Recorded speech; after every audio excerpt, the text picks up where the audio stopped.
Thank you so much, and thank all of you for being here today. And I very much appreciate the invitation to appear before you this morning, I guess this afternoon now.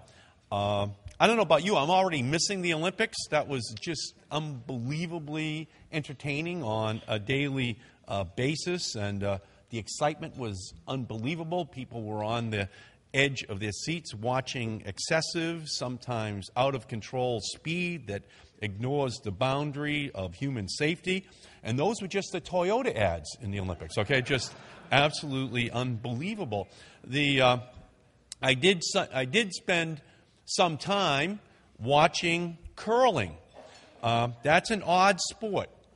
The cold atmosphere, the slow progress, the game sometimes ending in stalemate, the obscure rules that no one follows.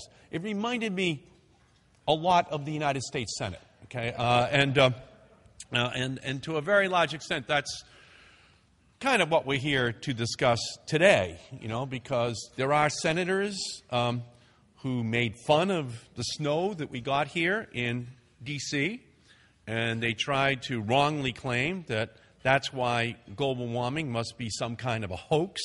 Meanwhile, every day people were watching up in Vancouver, which just had its warmest winter since 1937, and they had to actually truck snow in so that they could have a successful Olympics in the winter in Canada. So, I just think those, to a very large extent, those senators would actually have won the gold medal for speed skating around the truth in global warming. They just did not accurately reflect what is happening in climate science. Unfortunately, what the deniers won't tell you is that in the Olympic effort to fight climate change, there is no silver medal for the planet. And America's economy can't afford to get the bronze medal in the race for clean energy jobs. Right now, there is overwhelming scientific consensus that carbon pollution is leading to a dangerous warming of the planet.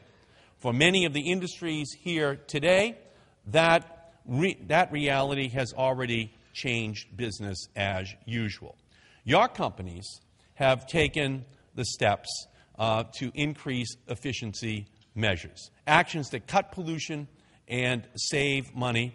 Others have changed to comply with rules guiding business in several states and in response to a growing global market. So while China and Germany and Spain are sprinting ahead of the United States in jobs, technologies, and exports, at the same time, American consumers continue to send more than $500 million a day overseas for foreign oil. If America is to win the clean energy gold medal and find a pot of gold too, Congress must pass laws that give your businesses regulatory certainty. There are millions of jobs, billions of customers, and trillions in profits just waiting to be had if we are willing to seize them. But rather than addressing this crisis and hammering out the details of a free market solution, congressional Republicans and the climate change deniers are busy launching their war on settled science. In the last few months, we've heard a lot of pushback from a noisy band of climate change deniers. These deniers have lost the debate on the science, and they have decided to attack the scientists. They'd rather sling mud at people in lab coats than focus on getting more Americans into hard hats. In fact, just a few hours from now, several House Republicans will stand up at a press conference and announce their plan to undermine the Clean Air Act and attempt to overturn the Supreme Court mandated ruling by the EPA that global warming pollution is a danger to our health and to our environment. They will cite passages from 14-year-old emails to suggest that there is some sort of atmospheric Illuminati conspiring to trick and manipulate the public. They will take honest, open, scientific disagreements over, for example, Russian tree ring data, a debate that was actually included in a Nobel Prize-winning IPCC report, and tried to turn it into a tree ring circus.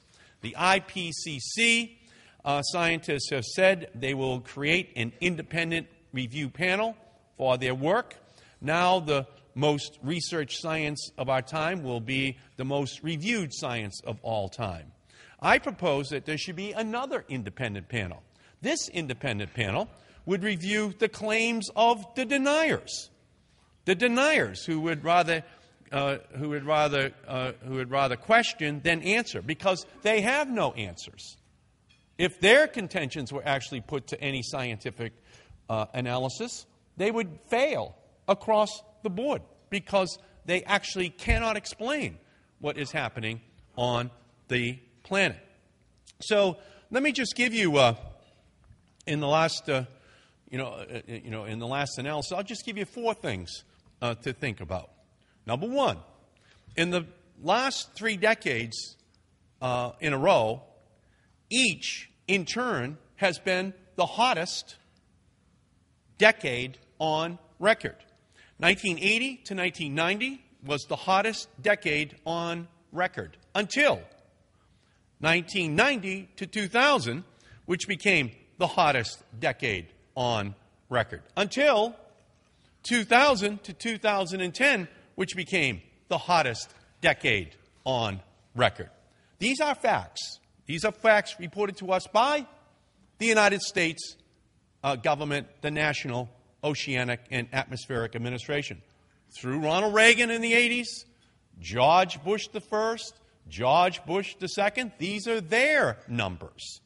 These are the federal government's own measurement. 2, Alaska's winters have warmed 6 degrees since before it joined the Union. Today, that warming is causing villages like Shishmaref to succumb to the Bering Sea. That's according to the Arctic Climate Research Center at the University of Alaska.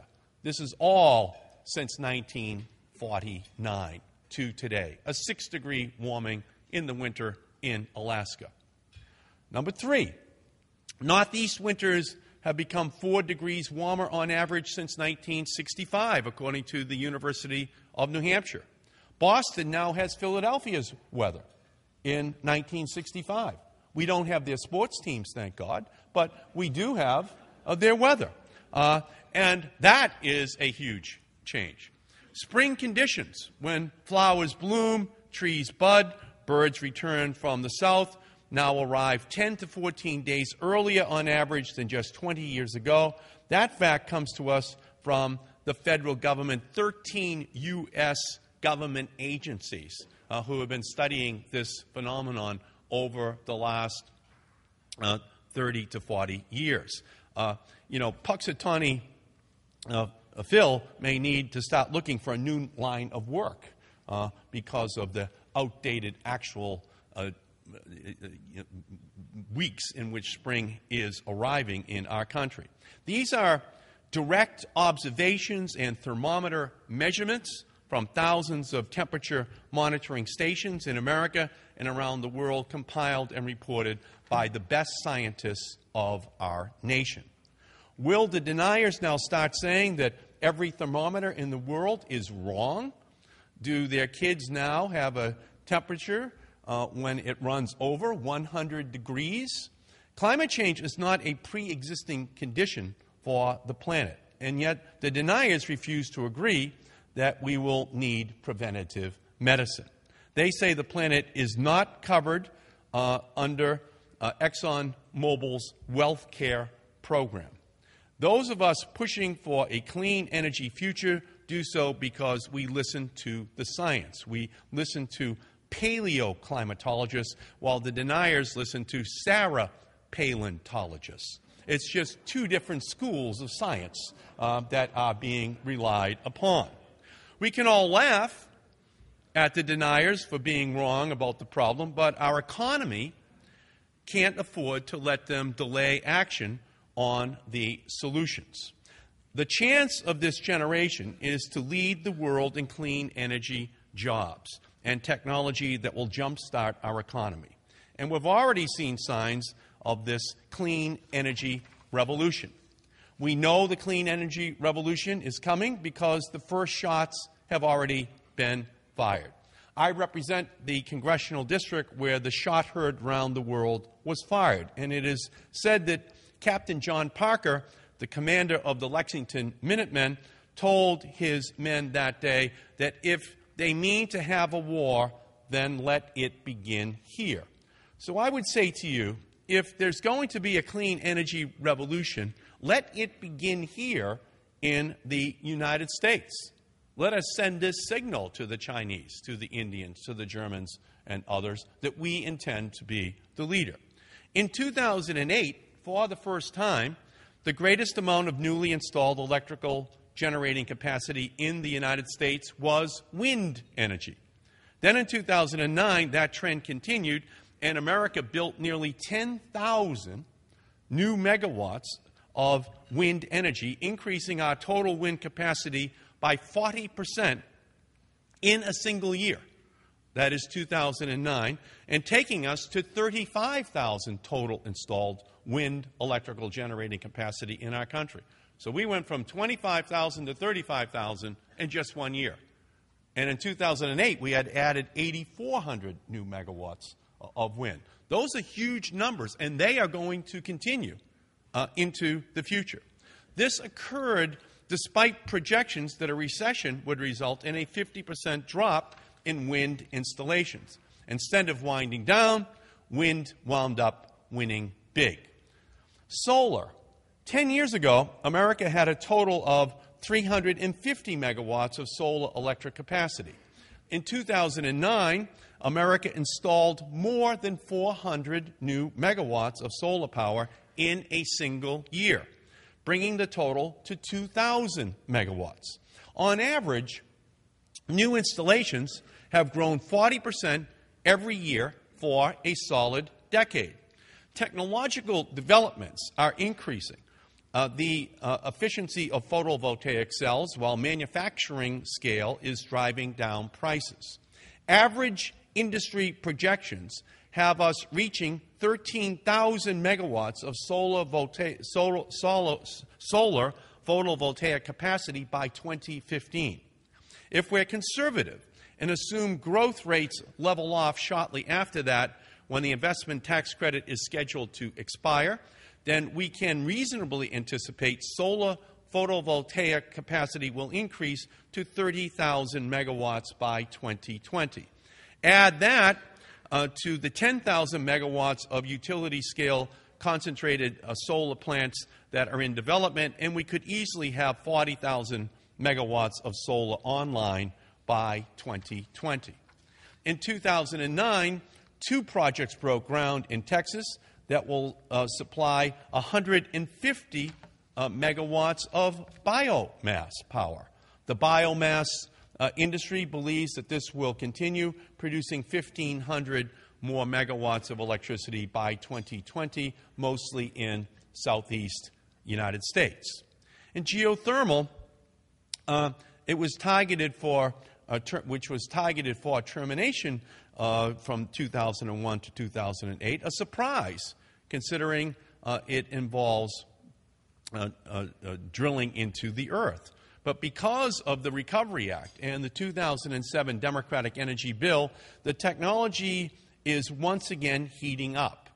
In 2009, 6 new geothermal plants came online, providing 177 new megawatts of electricity and adding it to the grid, creating 750 permanent new full-time jobs and thousands more in construction, and taking our total capacity to 3,000 megawatts. 144 more geothermal plants are currently in development, twice the number of just 2 years ago. Total geothermal capacity could triple to 10,000 megawatts in the next 5 years, enough to supply power to 10 million people. Hydropower added another 700 megawatts of electricity in just the last 3 years, and 2,500 megawatts are now in the pipeline.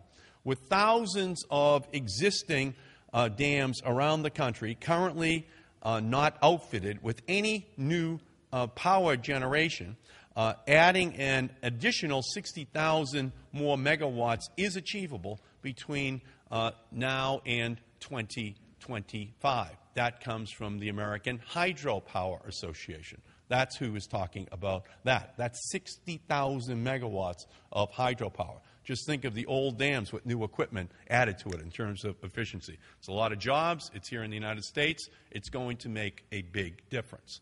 In wave and tidal, while wave and tidal added only 35 kilowatts in 2009, there are 3 megawatts of wave and tidal energy expected to come online in the next few years. We know this is possible because Scotland is installing wave power right now.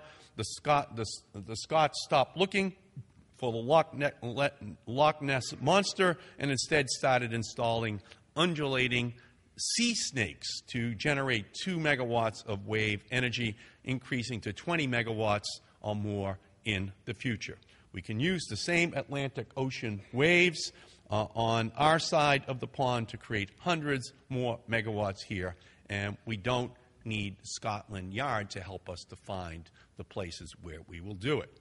Now let's add natural gas into the equation. We now have more than 400,000 megawatts of installed natural gas capacity. This is more than twice the capacity of a decade ago. So let's be conservative about the future and look 10 years out and see what these advances will do. The Waxman-Markey bill calls for a 17% reduction in global warming pollution by 2020. That means we need to reduce about the equivalent of 1 billion metric tons of carbon dioxide per year below current levels. Let's start with a conservative estimate that adds up these developments in clean energy over the next 10 years. 100,000 new megawatts in wind, 40,000 new megawatts in solar, 7,000 megawatts of geothermal, and more than 28,000 new megawatts of biomass and hydropower. We've already created there 175,000 new megawatts of clean energy. That would get us 1/3 of the way towards meeting the 2020 Waxman-Markey emissions target. Now let's talk about natural gas. If we double the amount we use in the existing natural gas plants without building a single new plant, cleaner natural gas can get us another 1/3 of the way towards the 2020 target. Now, why is that possible? Well, you all know that over the last 2.5 years or so, we have identified a 30% addition to the domestic natural gas supplies in our country. And it just happens to very fortuitously lie along that New York, Pennsylvania, West Virginia, all the way down through Oklahoma and Texas corridor, where if additional natural gas was made available, it could become more of a baseload supply of electricity than using the wind and solar and other renewable energy resources in order to provide that new power for our country while reducing greenhouse gases and producing all of this new energy here domestically and not importing it from overseas. What happens is if you throw in the automobile fuel efficiency improvements, including my language in the 2007 energy bill, which President Bush did sign, increasing from 25 to 35 miles per gallon the efficiency of the vehicles which we drive, and combine that with this new deal last year that the President cut with the automotive industry that would move that 35 miles per gallon up to 2016 from 2020, and you combine that with energy efficiency savings available through lighting, appliances, building designs, all included in the Waxman-Markey bill, that's another 1/3 of meeting this goal of a 17% reduction by the year 2020. And guess what? We've reached the Waxman-Markey 2020 target with current technology and without major breakthroughs. We've reached it. We've done the job. So unleashing this revolution is something that is consistent with what we have here domestically, what will create hundreds of thousands of new jobs domestically within our own country. It meets the problem of climate change while backing out the need for more imported oil because the combination of the electric utility industry and the automotive industry will move us faster and faster towards this electric vehicle revolution that we're going to need in the long run to completely break our dependence upon imported oil.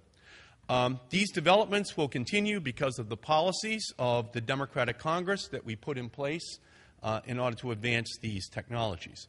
We extended the investment tax credit to 2016, which will give solar, wind, geothermal, biomass, fuel cells, and other zero-carbon technologies the incentives to invest capital and generate electricity. The production tax credit, which incentivizes companies to create electricity, will continue through 2012. This pathway illustrates how we can reach those goals, and I believe it underestimates the advances that we will make. It does not count the innovative technologies we know will come from American ingenuity. It does not count the 8,400 new megawatts of nuclear power plants that the President is committed to putting into the pipeline. David Radcliffe is out here, so he knows well about that program. So I don't even add that into that 2020 total. It does not include the carbon capture and sequestration technologies that are the future of the coal industry and that we fund fully inside of the Waxman-Markey bill so that coal can have, clean coal can play a role in our future.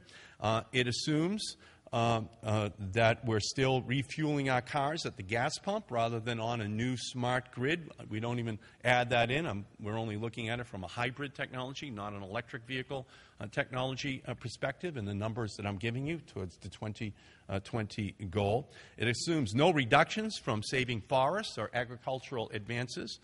This clean energy revolution is the reality some have refused to accept. It's already happening. We have to find a way of accelerating it, but not in a way that requires putting a man on the moon and bringing them back again. Okay? That is really difficult. That's rocket science. That's not what we're talking about. We're talking about refrigerator technology, automotive technology, wind turbines that the Dutch have been putting up since the 16th century. We're not talking about putting a man on the moon. It's not that complicated, but it will, the quicker we get to it, create the jobs, the wealth here in the United States. That's my goal. Now, why do I believe this to be possible?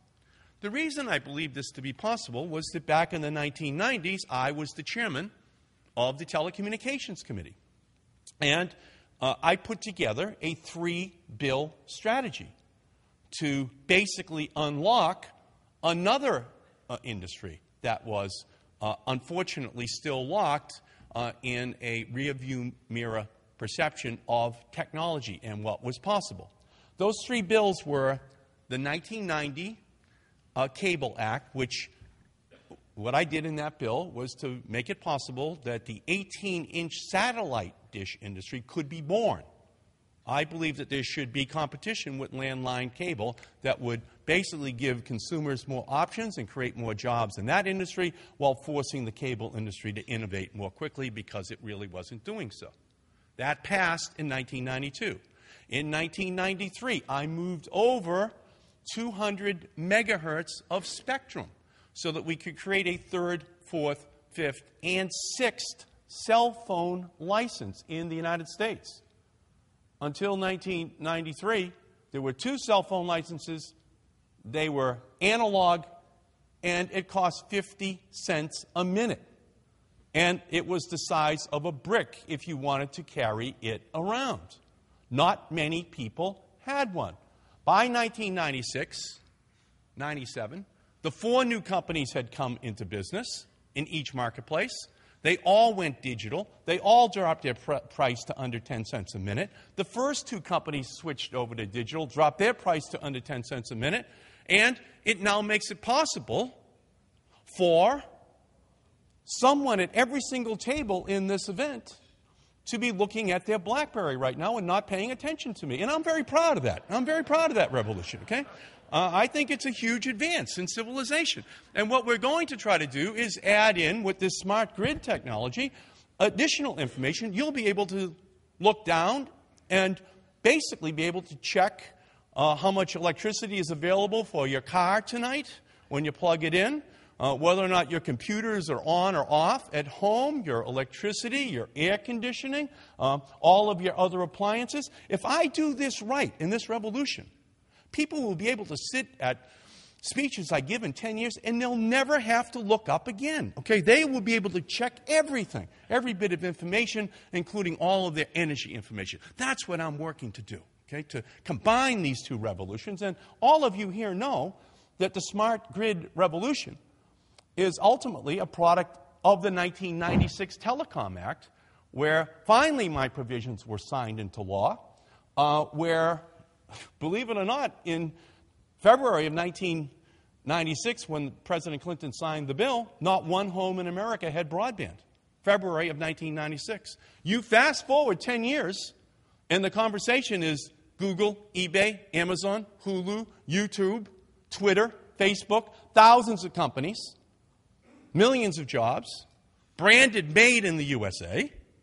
But believe me, that was not an easy negotiation with the telephone companies, with the cable companies, with the long-distance companies, with everyone else that was involved. That was not easy. But thank God we moved first, huh? Thank God we branded it and didn't wait for other countries to brand it. Well, that's where we are here again today. Those 3 bills unleashed $850 billion worth of private sector investment. That's all that I was interested in with those 3 bills. How do we unleash all that private sector investment? The energy sector is 4 times larger than the telecom sector. 4 times larger. The potential is infinite in terms of the technologists, the venture capitalists, the entrepreneurs, who, once that new marketplace was created, would unleash this revolution and dwarf, in my opinion, any of the gains that I'm all ready to empirically present to you in terms of what's happening in all of these energy sectors already because of the policies that were put on the books over the last 3 or 4 years. So when the Speaker asked me to be the chairman of the Select Committee on Energy Independence and Global Warming back in 2007, there too we put together a 3-bill strategy.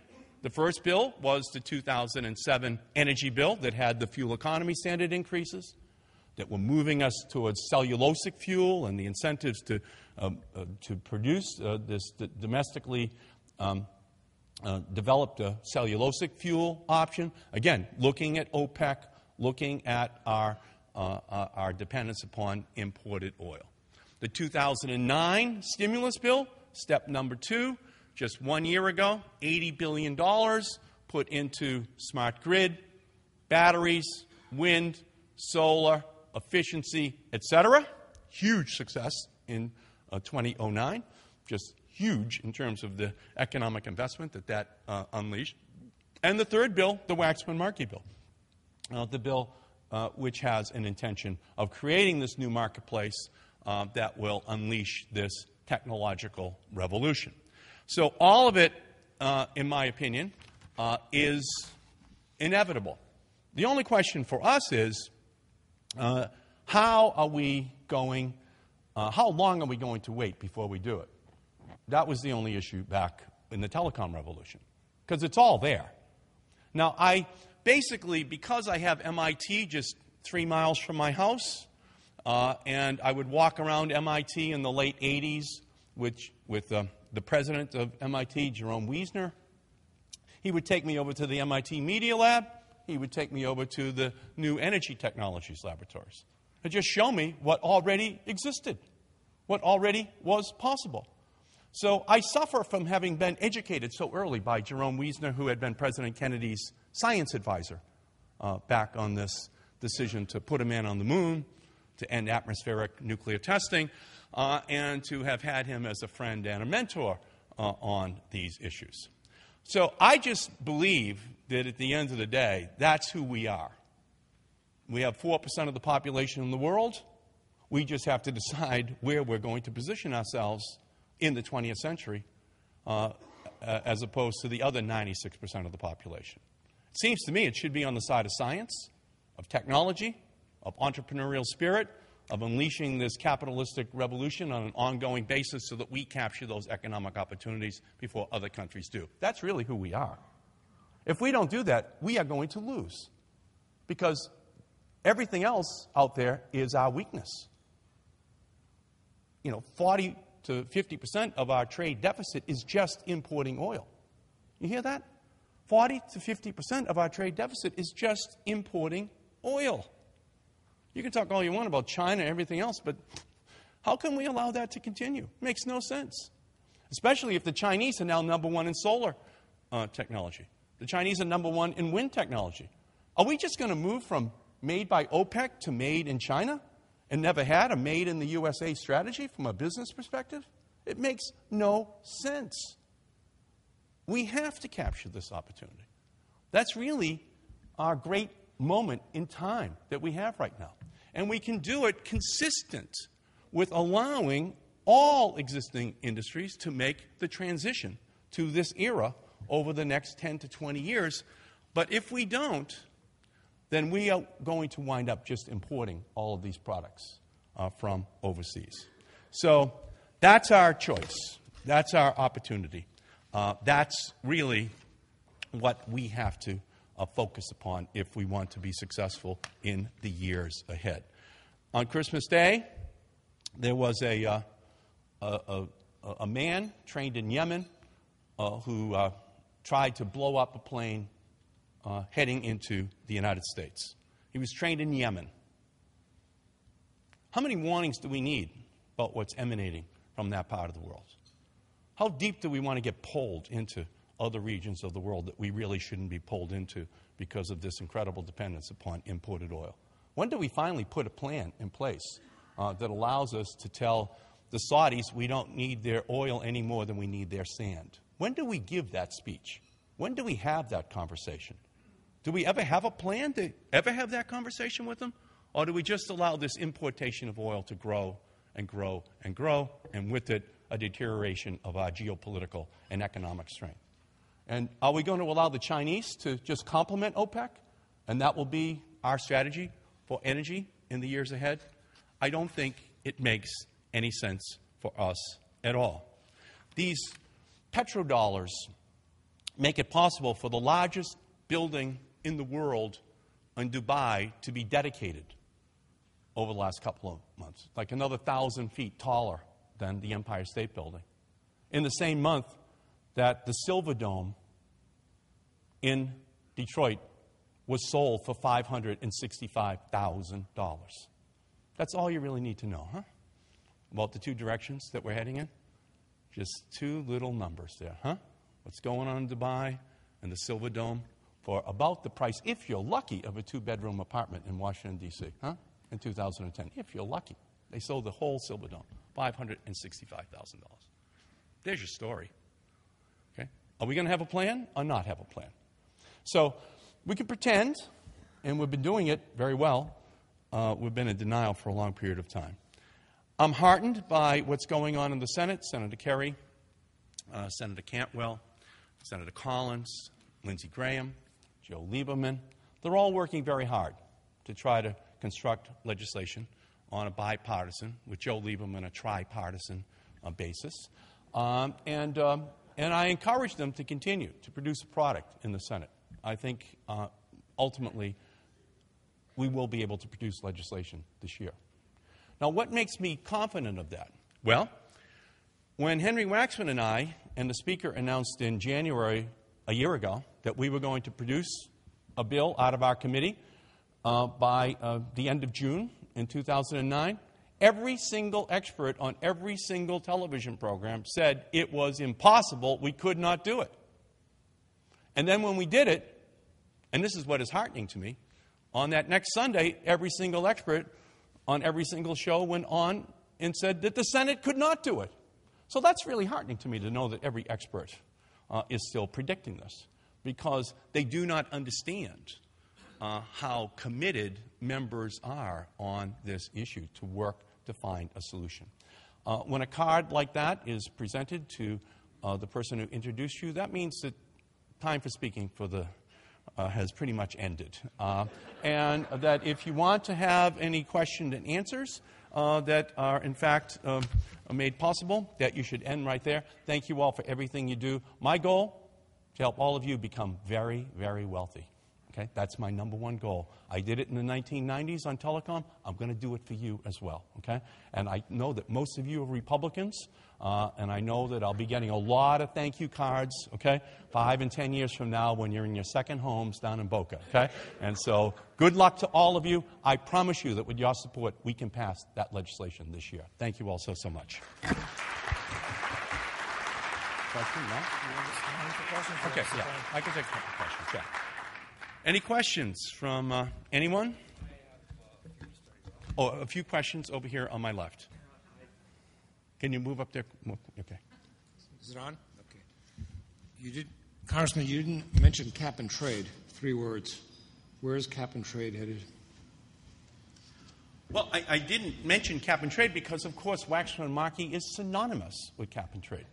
It would just be a redundancy. It would be superfluous. Okay, everyone in the audience, a sophisticated audience, knows what Waxman Markey is, and so we do believe that that is the correct approach to take. But the Senate, in its infinite wisdom, can take a different approach if they would like, and then we can meet in a conference committee to work out the differences between the different approaches that have been taken.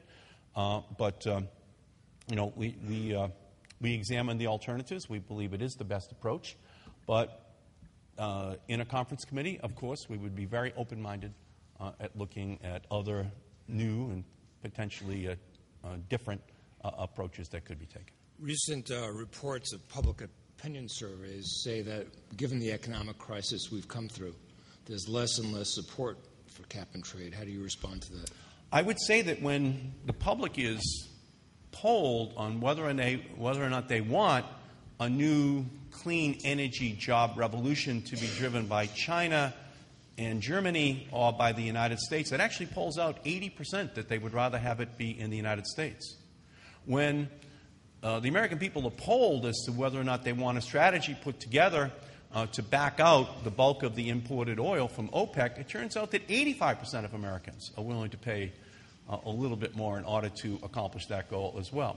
So the framing of the question is very important.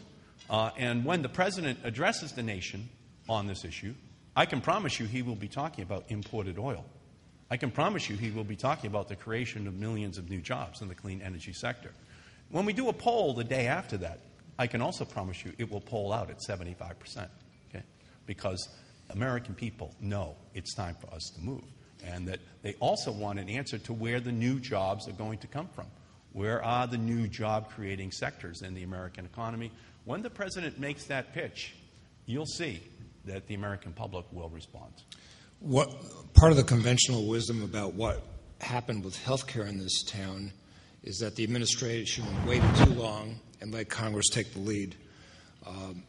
When will that statement from the President come, and what impact will it have on the debates? And why are you confident energy will be addressed when we can't seem to address health care? Health care tends to be more ideological. Everyone thinks that all issues are ideological. They're not. Some issues are regional. Some issues are just pragmatic. That's where energy historically has been in its consideration in Congress. Unlike health, where 60 Democratic votes were needed, from day one we knew that that could not be the approach, that we were going to need Republican votes, especially in the Senate. We've been working on Republican votes in the Senate right from the very beginning because we knew we were going to be losing Democratic votes who come from different regions of the country. So that issue has never been, that is the issue of energy has never been within the same kind of political matrix as healthcare.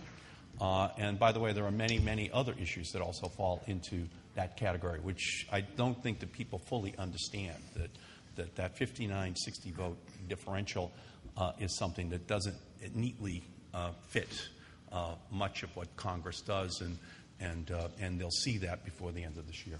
I'd like to give you a chance to shoot two elephants at once. Two elephants. Two of the main criticisms of cap and trade. One, why tie the hands of American industry? What? Why tie the hands of American industry when China, India, and others will not have the cost of carbon in their manufacturing? And two, can we trust the financial sector that brought us our mortgage collapse to deal with energy? Which sector is that? I'm sorry. The housing sector and the mortgage collapse. Yeah, and you're saying why trust what sector? The financial sector. Oh, financial sector. I see. On the first issue, the cost is so modest in the Waxman-Markey bill that it would not have any significant impact, especially since inside of the legislation for the trade vulnerable energy-intensive industries, we actually allocate to them sufficient credits that protect them during a very long transition period. And we did that in order to ensure that those industries would not be exploited by countries overseas who would see it as an opportunity. And so the formula in our legislation is one that actually deals with that issue. Other industries are not obviously as trade vulnerable or energy intensive and would not be in that same situation. On the second one, a second issue, I was the chairman over Wall Street from 1986 through 1994, 95. So through Boesky, Levine, Siegel, the Drexel scandal, I am the author of the major overhaul of the securities laws since the 1930s. I was the chairman. And then from 94 through 2000, I was the lead Democrat in the House on all of those securities-related issues. The fundamental flaw in our system is regulators cannot turn a blind eye, and there's nothing that ever protects you against willful neglect of the marketplace. And secondly, there was no comprehensive legislation put on the books to deal with derivatives, to deal with this role that these more exotic new products would play in our marketplace. That was my legislation in 1993-94. I had already had the hearings. I was going to move that legislation in 1995-96 in order to have proper regulatory authority given over to the agencies to be able to deal with that issue. Now, of course, in 94, we lost the House to the Republicans, and they have a fundamentally different philosophy about regulation of the financial marketplace. So you are right that it will be a challenge to us. But understand, it's not a challenge that we can't meet. The regulations themselves and the people needed in order to properly implement those regulations are available. But it does require a certain amount of good faith to put it on the books. Otherwise, we might as well just give up on the stock options and futures marketplace in the United States, because the credibility that they each have is dependent upon those regulations and the regulators. And we might as well pull all of our money out of all markets because we would not be able to trust any of them if that is the underlying philosophy that's going to be brought to this marketplace as it is created. We must do it in a way that is credible, but it will only be analogous to already existing financial marketplaces. Your state has given us a new Republican senator, and this question about filibusters. How large will that loom in the Senate consideration of these measures? I think I already answered that question. I think that this is an issue that will have to be negotiated along bipartisan lines, and that the resolution successfully culminated can only occur if there is bipartisan support far. So that's the bottom line on this, and if we can't reach that, then there will be no legislation that ultimately can be produced. But I remain very confident, by the way, that this can occur. And I'll tell you why. It's because of the people sitting out here. This is a massive job-creating, wealth-generating opportunity in the same way that the telecom revolution was back in the 1990s. That's why the speaker asked me to do this on energy, so that I could create a marketplace that looks a lot like that same kind of revolution that I was able to put on the books in the 1990s. So this is, I understand in a lot of ways in dealing with all this. I really always felt like in securities and in telecom, like a referee at an intramural Republican squabble, because almost every CEO of every company on all sides is a Republican. So it's not exactly like some kind of Democrat versus Republican debate. It's really on which sector are we going to use to create this new wealth, these new jobs, these new technologies, and how do we do it? Are you at all disappointed by what happened in Copenhagen, and might you be further along right now had the outcome there been different? If what? The outcome in Copenhagen of the talks. Could it have been different? Would you be further along today? I think if we look back over the preceding 10 or 15 years, it's pretty clear that the Chinese were hiding behind the U.S. and the U.S. was hiding behind the Chinese. So Copenhagen was a point in time in which we were hoping that both the U.S. and Chinese, for the first time, would both step up and start to accept responsibility for leadership on the planet, since they are the two largest emitters at this point, and the whole world will need them to lead if they're going to be expected to follow. So perhaps expectations were a little bit too high. But at the same time, I do think that a dynamic did change in Copenhagen. That final room that had the president and the leaders of the other 5 or 6 largest countries in that room talking about their responsibilities on that final day was a historic breakthrough moment. And the fact that each of the countries then did accept the responsibility of setting targets for their own countries to meet, albeit on a voluntary basis, is going to set the stage, ultimately, if we can pass legislation domestically in our own country for a final global agreement. But I will also stipulate this.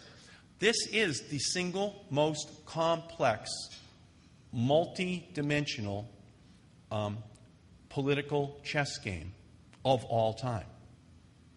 Putting together a treaty is not going to be easy.